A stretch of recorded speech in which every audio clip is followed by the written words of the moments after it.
Bienvenue sur Warriors of the Gospel. Aujourd'hui, nous allons parler d'un thème très précieux aux yeux de tout le monde et c'est comment débuter sa vie chrétienne.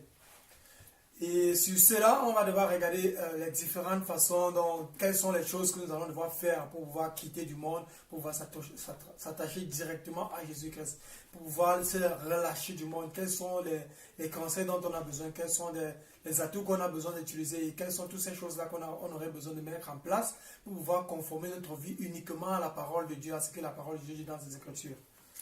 Effectivement, Loïc. Salut à tout le monde. Moi, c'est Sarah Elvira. Oh, bon, Loïc, j'ai des questions pour toi aujourd'hui.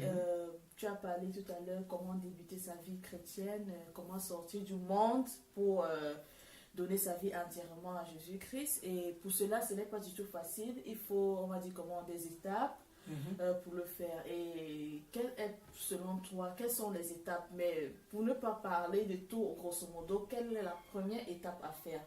La première étape à faire déjà, c'est la disponibilité du cœur, ensuite la repentance. Donc, tu dois être capable de disposer ton cœur de manière à ce que tu es prêt à recevoir le Seigneur Jésus-Christ comme ton Seigneur recevait. Tu reconnais que les choses que tu es en train de faire en ce moment, ce sont des choses qui vraiment t'éloignent de la parole de Dieu. Tu t'éloignes, tu reconnais déjà ces choses-là. Tu reconnais que tu es disponible à prendre, à couper le temps, par exemple, couper le temps pour le temps qu'on offre sur les réseaux sociaux, juste à glisser pour voir les photos des gens. Tu coupes ce temps-là pour offrir sur la parole de Dieu. Tu dois être prêt à savoir que okay, je reconnais qu'il y a tel péché, la fornication, la masturbation, le mensonge, le péché, le banditisme. Tu reconnais qu'il y a toutes ces choses-là qui sont en train de prendre le contrôle de ta vie. Et tu te repens de ces choses-là afin de vivre selon la parole de Dieu. Ok, donc ça veut dire que ouvrir son cœur au Seigneur, être disposé, dire Seigneur, je veux que tu viennes prendre possession de ma vie. Seigneur, je me repens de tout ce que j'ai fait de mal. Je veux que tu viennes pour m'assister dans cette nouvelle vie que je suis en train de vouloir commencer avec toi en fait. Exactement. Donc c'est un peu ça. Donc, et après cette étape-là de demander, après cet appel au Seigneur de venir nous assister dans notre nouvelle vie, quelle autre chose peut encore contribuer en fait à l'évolution chrétienne pour un bébé spirituel en fait? Ok, pour un bébé spirituel, c'est aussi la marche avec des autres personnes qui sont aussi dans la parole de Dieu. Donc tu vas devoir marcher beaucoup et beaucoup avec ces autres personnes. La Bible nous fait comprendre que les apôtres eux-mêmes, quand Jésus est remonté au paradis, ils sont restés entre eux. Ils avaient chaque soir même, chaque journée, ils se prenaient, ils avaient des communions qu'ils faisaient ensemble, ils prêchaient la parole ensemble, ils partageaient la parole, ils se rappelaient de toutes les choses que Jésus leur a demandé de faire. Donc tu dois être en communion avec des frères et sœurs en Christ. Je tiens à préciser bien que quand on vient d'entrer dans la parole de Dieu, on n'a pas directement tout le contenu biblique en tête. La parole nous fait comprendre qu'on a le contenu biblique dans le cœur, écrit sur les paroles de notre cœur, gravé sur notre cœur. Mais toutes ces paroles-là ne sont pas directement actives dans notre cerveau, dans notre mémoire. De manière à ce que quand tu veux par exemple voler, tu sais directement qu'il y a ce verset qui est en train de te dire, mais tu ressens dans ton cœur qu'il y a quelque chose qui te demande de ne pas voler, mais tu ne sais pas qu'il y a un verset biblique peut-être qui parle de ne pas peut-être accrocher son sac. Disons comme ça un exemple quelconque. Tu ne sais pas qu'il y a un verset biblique qui dit de ne pas manger peut-être telle chose. Tu ne sais pas, on ne sait jamais. Et sachant que tu n'as pas toutes ces connaissances-là qui sont juste disposées dans ton cœur, tu dois être disposé à marcher avec des personnes qui ont déjà fait ce chemin-là avec toi.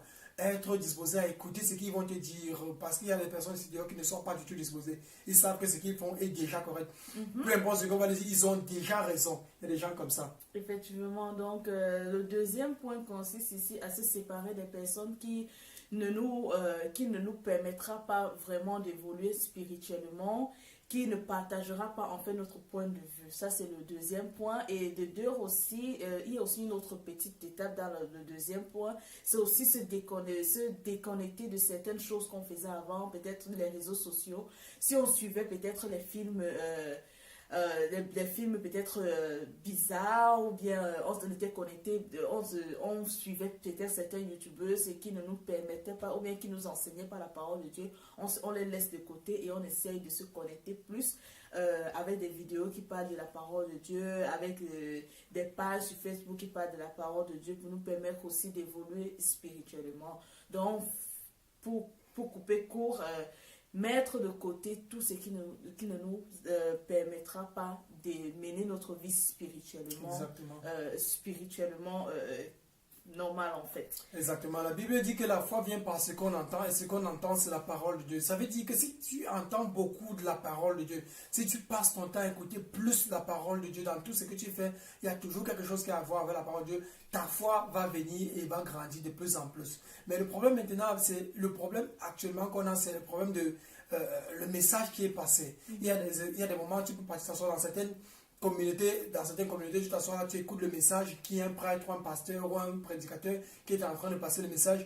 Tu écoutes le message après avoir commis des péchés. Tu as forniqué toute la semaine là, tu as trompé ta femme toute la semaine là, mais tu t'assois là à l'église ou bien tu t'assois dans cette communauté là, tu écoutes la parole de repentance et tu ne reçois même presque rien qui te fait comprendre que tu dois te repentir de ce que tu as fait. Le problème c'est, quel est le message que tu écoutes?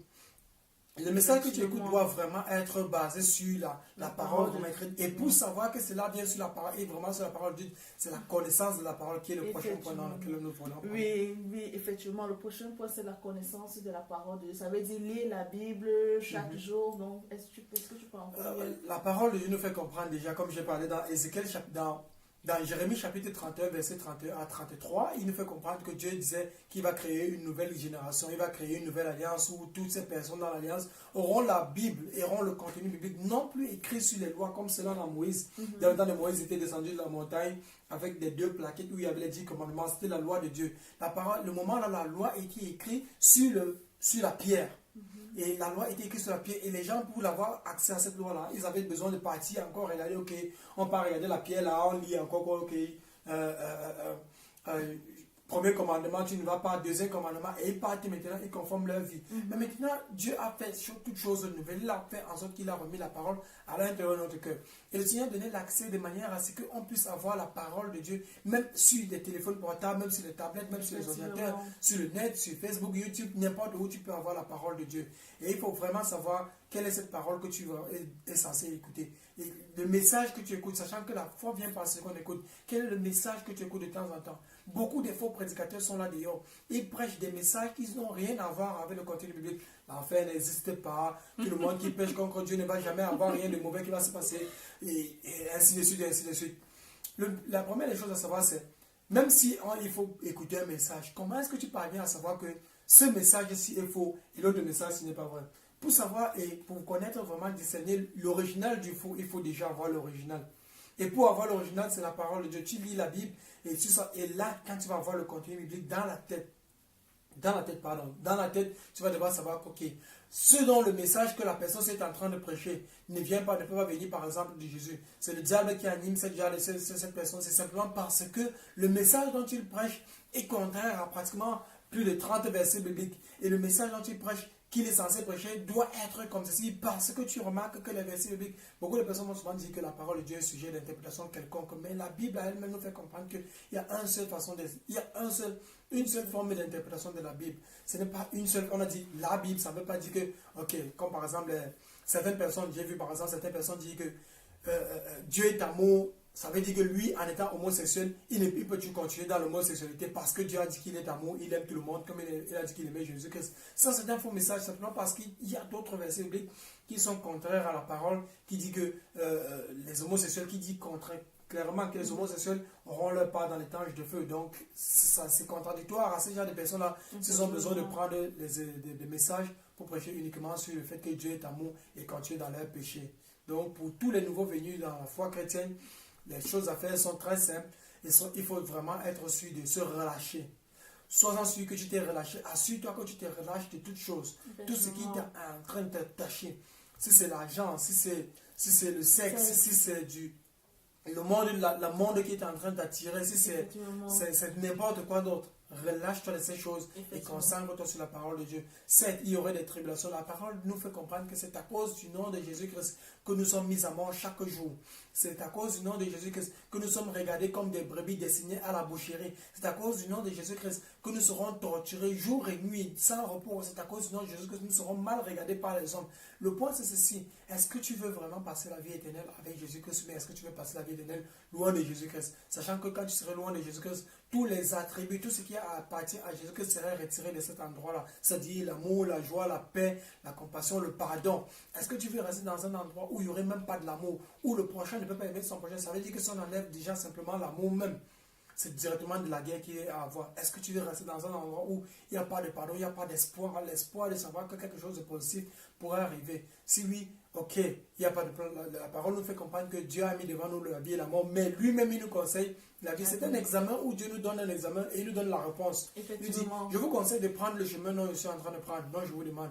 Non, choisissez juste le chemin. Soyez-en sûrs que ce ne serait pas facile. Ce ne serait pas facile simplement parce que d'autres personnes qui ne sont pas prêts à marcher selon les paroles de Dieu vont justement passer. Il y a beaucoup de personnes qui aiment beaucoup l'homosexualité, il y a beaucoup de personnes qui aiment la fornication, le sexe hors mariage. Et à cause de cela, ils vont vous condamner, vous qui dites que vous êtes encore vierge, qui voulez arriver vierge jusqu'au mariage. Ils vont vous condamner, vous qui avez décidé de dire que je mets terme à tout cela. C'est vrai, vous, à un moment donné, vos proches vont vous regarder d'une autre manière, d'une manière même, parce qu'aujourd'hui, ce qui est bien, le bien est vu comme le mal, et le mal est vu comme le bien. Donc, ayez beaucoup de courage, ne vous laissez pas décourager, demandez la force au Seigneur parce qu'il est toujours là, il est à l'écoute de ses enfants. C'est vrai que la chair, elle est forte, vous allez vous retrouver en train de refaire certains péchés. Ça, c'est juste pour un temps. À un moment donné, tous ces péchés qui vous dérangeaient vont s'en aller d'un coup parce que vous aurez donné votre vie au Seigneur. Il n'y a rien qui est impossible au Seigneur. Tout est possible au Seigneur. Ce qui est impossible pour nous les hommes est possible au Seigneur. Donc toi qui veux donner ta vie au Seigneur, toi qui veux être né de nouveau, il y a juste ces trois choses à faire. Ouvrir ton cœur, t'éloigner de tout ce qui peut t'empêcher de vivre une vie chrétienne saine. Et troisièmement, lire la Bible, parce que c'est très important. Ça, c'est la source. Avec une vie de prière. Toujours demander la force au Seigneur. Toujours demander la force au Seigneur. Résister au diable, résister aux mauvaises choses et il s'en ira loin de vous. Donc, pour conclure, j'aimerais qu'on fasse juste une petite prière à toutes ces personnes qui aimeraient vraiment donner leur vie à Jésus-Christ. Aujourd'hui, si tu veux donner ta vie à Jésus-Christ, la Bible nous dit qu'aujourd'hui, si tu entends sa voix, si tu entends l'appel de Dieu, n'endurcis pas ton cœur. N'endurcis pas du tout ton cœur. Donc, si tu veux donner ta vie à Jésus-Christ, ouvre ton cœur, dis Seigneur Jésus, je reconnais que j'ai commis des péchés, je reconnais que j'ai fait telle chose, et une liste infinie de péchés. Je te demande pardon pour toutes ces choses. Je t'invite à entrer dans ma vie. Le Seigneur Jésus a dit, je me tiens à la porte et je frappe. Celui qui entend ma voix et ouvre la porte, j'entrerai chez lui, et lui, je souperai avec lui, et lui avec moi. Cela veut dire que Jésus est toujours à la porte. À travers ce message, il est en train de t'appeler à donner ta vie entièrement à Jésus-Christ. Donc tout ce dont Jésus demande, c'est seulement d'ouvrir la porte et lui, il entre. Ouvre-lui la porte, ton cœur. Si tu reconnais qu'il y a des péchés que tu n'aimes pas, que tu aimes toujours faire, mais tu as vraiment besoin de la présence de Dieu, appelle-le toujours et il va continuer à marcher. Peu importe si tu es déjà chrétien, que tu as un péché, que tu répètes jour et nuit, dis, confesse ce péché à Jésus-Christ. Dis au Seigneur Jésus que tu voudrais vraiment arrêter de faire ce péché afin de lui donner toute la gloire, même à travers toutes ces autres choses. Et il va entrer dans ta vie, il va continuer à modifier et il va venir détruire tout cela. Le Saint-Esprit qui est en toi va te donner la force de pouvoir de surmonter toutes ces étapes. Que Dieu te bénisse, que Dieu te protège, que Dieu protège ta famille. Prie pour toutes les personnes qui n'ont pas encore la vie éternelle autour de toi et Dieu va leur donner la vie éternelle. Conforme ta vie et montre aux autres que ta vie est conforme à la parole de Dieu. Quand tu veux prêcher l'évangile, que ton caractère soit égal à zéro, mais revêtis-toi du caractère de Jésus-Christ. Et Dieu va te bénir, Dieu va bénir les autres membres de ta famille, Dieu va bénir aussi toutes ces personnes-là qui ont besoin d'écouter ton message. Que Dieu te bénisse au nom de Jésus-Christ. Sois béni.